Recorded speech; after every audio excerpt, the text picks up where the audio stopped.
یہ جو اولاد جس کے تعلق سے اللہ تعالیٰ فرما رہا ہے، قرآن کریم فرما رہا ہے، فرمودات رسول کریم صلی اللہ علیہ وآلہ وسلم جو آپ نے بیان فرمائے، اس میں اولاد سے شفقت، اولاد کی تربیت، اس کا بھی ایک بہت بڑا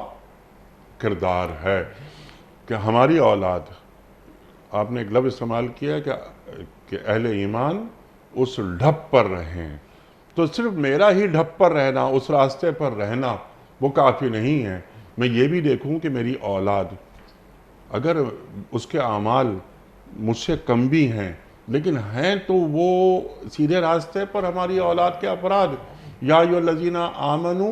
قوا انفسکم واہلیکم نارا، اللہ تعالیٰ قرآن کریم میں بیان فرما رہا ہے۔ اللہ تعالیٰ فرما رہا ہے کہ یا ایھا الذین آمنوا لا تلھکم اموالکم ولا اولادکم عن ذکر اللہ فرما رہا ہے۔ تو یہاں پر اولاد کے ساتھ والدین کا رویہ،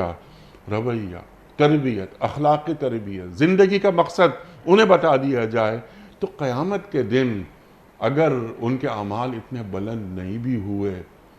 لیکن میں نے اپنی ذمہ داری ادا کی تھی کسی حد تک تو وہ آئے اس راستے پر، تو میں خواہش کروں گا میری اولاد کہاں ہے،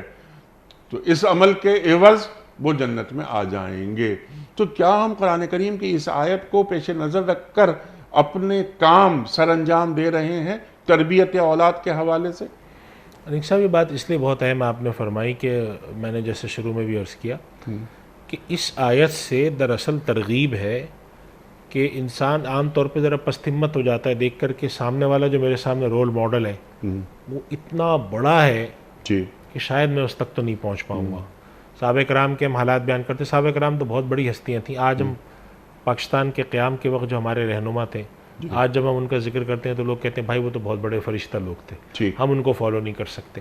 تو انسانی طبیعت میں بعض دفعہ یہ کسل مندی پیدا ہوتی ہے کہ بھائی جو آپ نے میرے سامنے رول ماڈل رکھا ہے اس کو تو میں فالو نہیں کر سکتا، لہذا شیطان دل میں کیا ڈالتا ہے کہ پھر کچھ بھی مت کرو۔ تو ایک اس طرف ترغیب ہے کہ یہ مت سوچنا، راستے پر رکھو اور کوشش کرتے رہو، چلتے رہو، کمی ہوتی ہے، کوتاہی ہوتی ہے، جانے دو اس کو۔ لیکن اگر تم ایک صحیح طور و طریق پر رہے، راستے پر رہے، تو اس راستے کی نتیجے میں اللہ تعالیٰ تمہارا ساتھی کرے گا۔ اب سوال یہ ہے کہ یہ لوگ کیسے راستے پر رہیں،